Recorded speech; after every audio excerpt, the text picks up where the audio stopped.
Part 2 of the Buzzbubble interview with George Lois. On the Buzzbubble. Then when I got out of school and I went to Pratt, I could have had a scholarship at Syracuse, but I had to get a. I knew I wanted to be an artist, a designer. I knew it. I knew it when the time I was a young kid. And my father was a florist, and from the time I was 5, I had to work in a store, and I had I delivered flowers all over the Eastern Seaboard, and from the Bronx, right? In the Bronx and Kingsbridge. My father and mother, both Greek immigrants, worked hard, and I lived in a racist Irish neighborhood, which is redundant. I really got a lot from my father, the work ethic, the everything about my father is what I am, what I wish I could be. Came to this country when he was 13 years old by himself. Wow. He was a shepherd. He was a shepherd in the hills of Greece. Wow. I mean, wow, what courage, Comes to New York City. When you talk about, tell designers that one of the main things besides talent that they should have is courage. Sure. Courage of designing, courage of selling it, courage of everything. I think of my father coming to I said that was courage. Unbelievable. Yeah. So from rectangles at school to walking through the door at Doyle Dane Bernbach. Yeah, well, because if I got my chronology right, yeah, no. What happened? What happened very quickly? In my second year at Pratt, and I hated Pratt because they didn't. I met my wife there, so thank God for that. So that's why I stayed the first year. Second year I go, and in the first couple of classes there was a teacher there by the name of Herschel Levitt, and he saw what I did, and he said to me, "Well, why are you in school?" I said, "I'm trying to get a job. I'm trying to become a designer so I can get a job." So, and he gives me a piece of paper. He says, "Call this woman, a woman art director. Back then, she was a pioneering woman art director, her name was Reba Socius. Call her. She will hire you. I'm telling you, she's looking for a designer for a long time, and get out of here." And the next morning, I call her up. I go up to see her, and she looks at it, and she makes me her head designer. I was 18, 19. And that was where?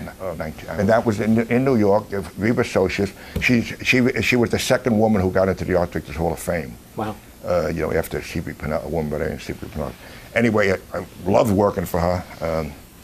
She was a great designer. I mean, she understood my ideas because I come edgy stuff, and because I was Greek and I was going out and very serious about a Polish girl.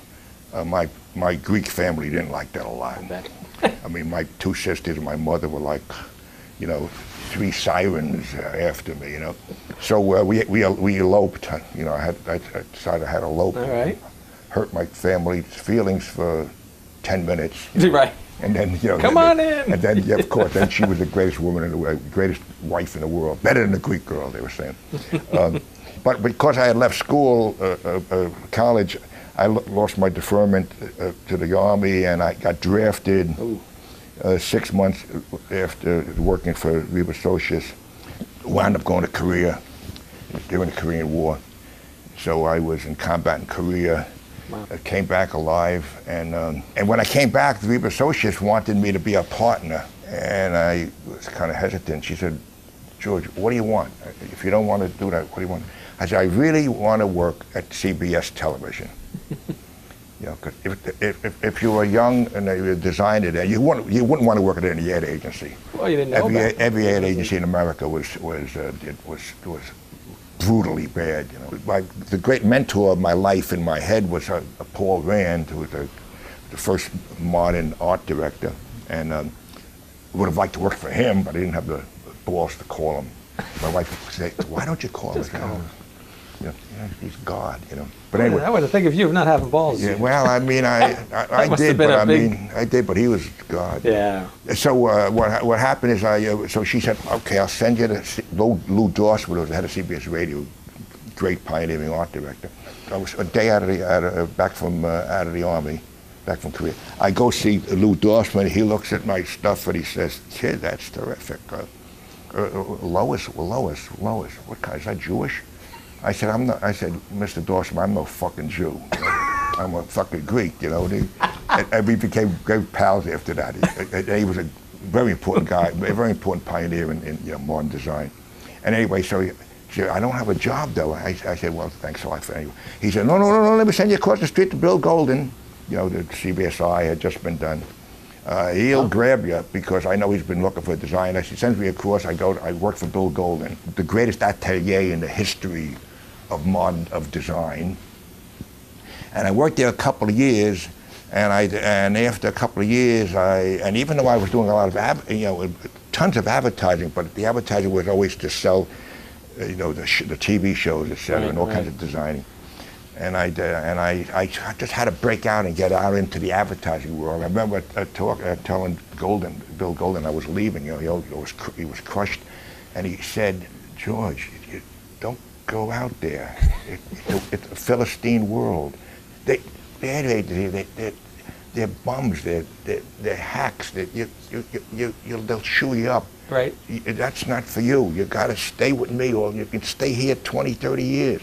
But I wanted to do real advertising. Yeah, right. And I worked with Herb Lubalin, who's another great pioneering art director, really great. I call him the greatest left-handed colorblind art director that ever lived.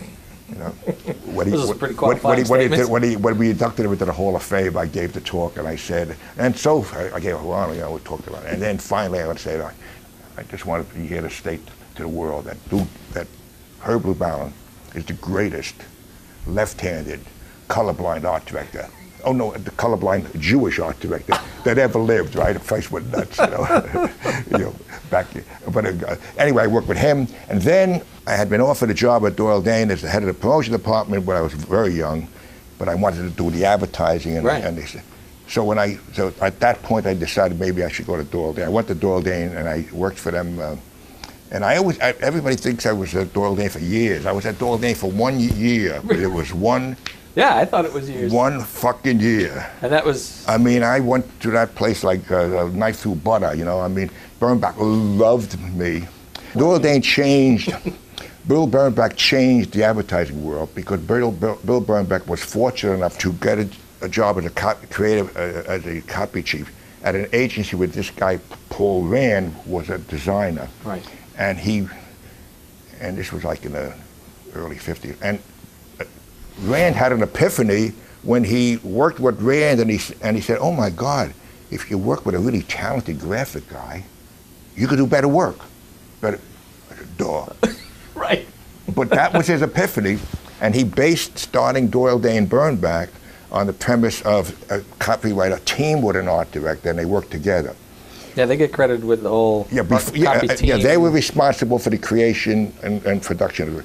Before that, basically, every art director in advertising, basically, was a guy who sat in his room and waited for the copywriter to come to him. The guy would walk into the room and say, do a layout. And there was A, B, C, and D layout. They'd do a square, it was all kinds, it was like so dumb. So the art director was not part of the creation of the idea in any way, shape, or form. What Bernbach did is he put these guys. He was lucky that he got a guy by the name of Bob Gage as an art director, who Rand said. He went to Rand, and Rand said, "Get the fuck out of here." Rand was an irascible, wonderful guy. Get the fuck out of here. Bill, there's a kid down there. Bob. Anyway, he was lucky to have Bob Gage. He also had Phyllis Robinson as a copywriter, and basically Phyllis Robinson and Bob Gage did advertising at the beginning of Doyle Dane Bernbach. They changed advertising. That was really powerful. There was graphic. There was terrific headlines. Right. When I went to Doyle Dane Bernbach, they were established as the only creative agency in the world. I mean, if some people thought that Ogilvy was, get out of town. I mean, David Ogilvy tried to hire me when I was at Doyle Dane. Oh yeah. I mean, it was the funniest thing I ever saw. I mean, they dragged me there after like 15 phone calls, and he kept raising the salary. He wanted a copy chief. I said, your book. He has a book that everybody thinks is a great book, The Confessions of an Ad Man. I've read that. Sure. Everybody thinks it's a great book. I said, Mr. Ogilvy, your book, I don't agree with one word in the book, including the first sentence. You know, I said, how could you want me? I mean, because he had rules. You can't do this. You can't do that. You can't do this. You can't do that. You can't do that. Are you serious? There are no rules. You know. Right. That's it for part 2 of the Buzzbubble with George Lois. Tune in next week for part 3 on the Buzzbubble.